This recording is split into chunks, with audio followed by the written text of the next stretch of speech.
नमस्कार, स्वागत है। भारत देश में जितनी जनगणनाएं हुई उन जनगणनाओं का रिकॉर्ड पढ़िए तो आपको समझ में आएगा।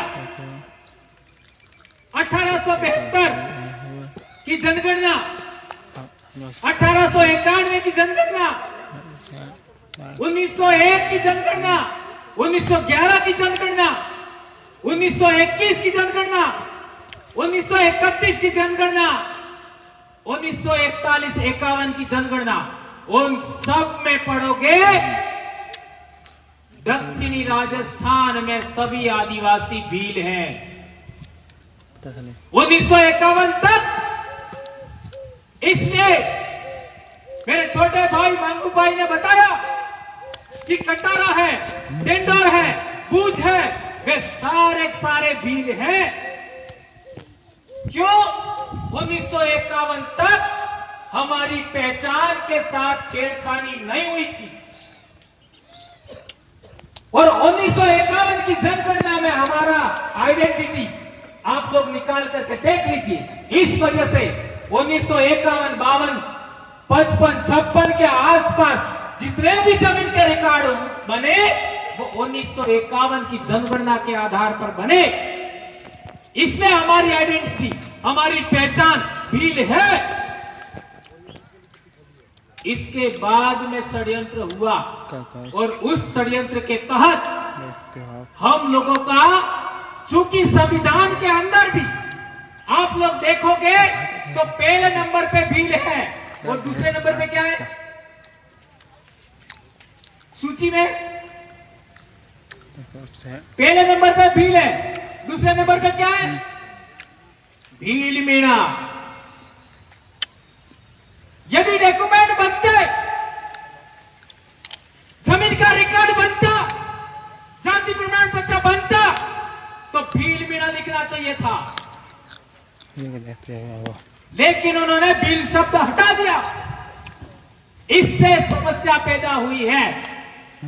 हम लोग राजस्थान में करौली, दौसा, जयपुर, सवाई माधोपुर के हमारे भाई हैं, उसके खिलाफ भी नहीं है, ये बात भी समझना होगा, नहीं तो फिर उल्टा हो जाएगा। यह हमारी मूल आइडेंटिटी का मामला है, यह भारत के मूल बीज का मामला है, मूल मालिकों का मामला है। अरावली पर्वतमाला में सबसे पहले होमोसेपियंस बना, उसके वंशज भील हैं। ये बात पुरातत्वविदों ने, इतिहासविदों ने, भाषाविदों ने यह बात साबित किया है। भीली बोली इंडिजिनस बोली है और 1951 के बाद इन लोगों ने उदयपुर, चित्तौड़गढ़, राजसमंद, भीलवाड़ा, प्रतापगढ़ की बोली को क्या बोल दिया? मेवाड़ी। 1905 का जाति क्रिया संख्या भाषाई सर्वेक्षण पढ़े,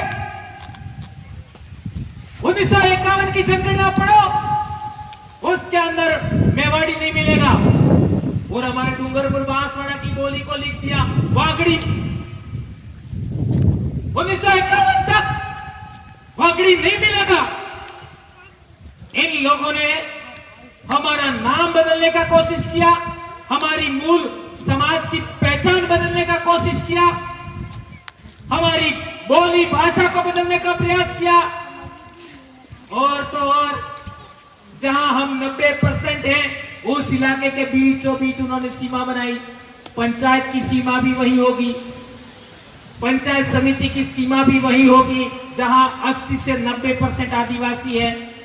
जिले का बॉर्डर भी वही होगा और तो और उदयपुर से लगा करके बॉम्बे तक पूरा आदिवासी बेल्ट, जिसके अंदर करीब 90 विधानसभा है, 14 लोकसभा है, वो एरिया 4 राज्यों में बांटा। इसलिए हम लोगों को गुस्सा आता है। 4 राज्यों में हरामखोरों तुमको बांटने के लिए हमारे बाप दादा का इलाका मिला क्या? यह सवाल पूछते हैं। इसलिए भीलों ने 5 जनवरी 2000 हम लोगों ने एक नारा बुलंद करने का कोशिश किया, शुरुआत किया, जय भील प्रदेश। और ये आज तेज गति से पूरे इलाके में जा रहा है।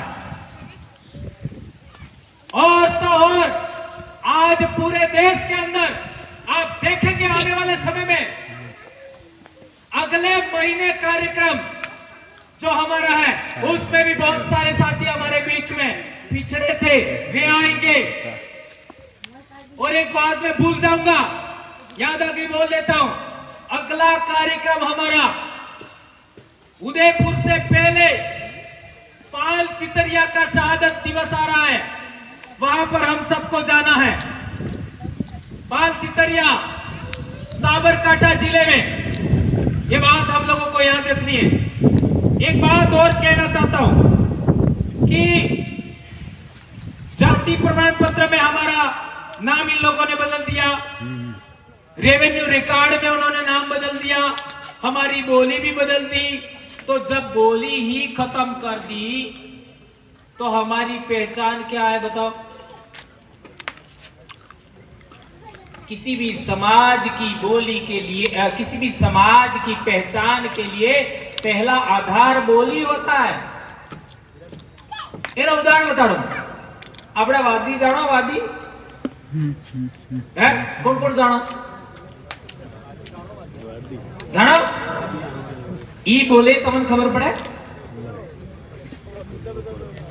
है? ई अनन बोली बोले तो खबर पड़े? नहीं खबर पड़े। ये है अलग आइडेंटिटी। हमारी जो मूल बोली है हम आदिवासियों की, वो दूसरे लोगों को समझ में आती है पूरी? 10-15%, 20% से ज्यादा नहीं समझते। वो तो हमने हिंदी बोलना शुरू कर दिया इसलिए समझ रहे। आए समझ में? ये बात हमको जाननी समझनी चाहिए। इसके मैं भाषा के उदाहरण नहीं देना चाहता, अभी टाइम नहीं है। लेकिन आपका कम्युनिटी नेम बदल दिया, कबीले का नाम बदला, आपका बोली का नाम बदल दिया, तो हमारी मूल आइडेंटिटी इन लोगों ने खत्म करने का प्रयास किया। और आदिवासी परिवार के जन जागरण से पहले हमारे इलाके में हमारे बाप दादे राजा महाराजा थे, ये भी बात हम लोग बोलने से कतराते थे। आज जितने चौक चौराहे हमारे लोगों ने महापुरुषों के नाम पर बनाए, ये कहीं पर भी देखने नहीं मिलता था। कहीं हमारे चौक चौराहे की मूर्ति पर, आपका चौराहे पर मूर्ति देखने को नहीं मिलती थी। आज ये सब हो रहा है। तो ये सभी बातों को ध्यान में रखते हुए हमारे जो मूल बात है हमारी पहचान, और उस पहचान के आधार पर आरक्षण। अब सवाल पैदा होता है कि सुप्रीम कोर्ट ने जजमेंट दिया, क्या जजमेंट दिया? कि आरक्षण का उपवर्गीकरण होना चाहिए, आरक्षण का उपवर्गीकरण होना चाहिए। और हमारे राजस्थान में कई लोगों ने कोर्ट में वाद दायर कर रखा है कि ये आदिवासी नहीं है, इनको बाहर निकाला जाए। ऐसा हम नहीं मानते, लेकिन वाद दायर कर रखा है। और यदि वाद दायर किया और कोर्ट में तो कैसे जजमेंट आते हैं, अपन को कई सारे जजमेंट आपका विरोधाभासी आ जाते हैं। तो हम लोगों ने देखा, और किसी कारणवश मान लो जजमेंट नहीं भी आया और ये नियम बन गया कि मीणा कम्युनिटी को ए श्रेणी मान लिया जाए और इसको इनकी जनगणना के अकॉर्डिंग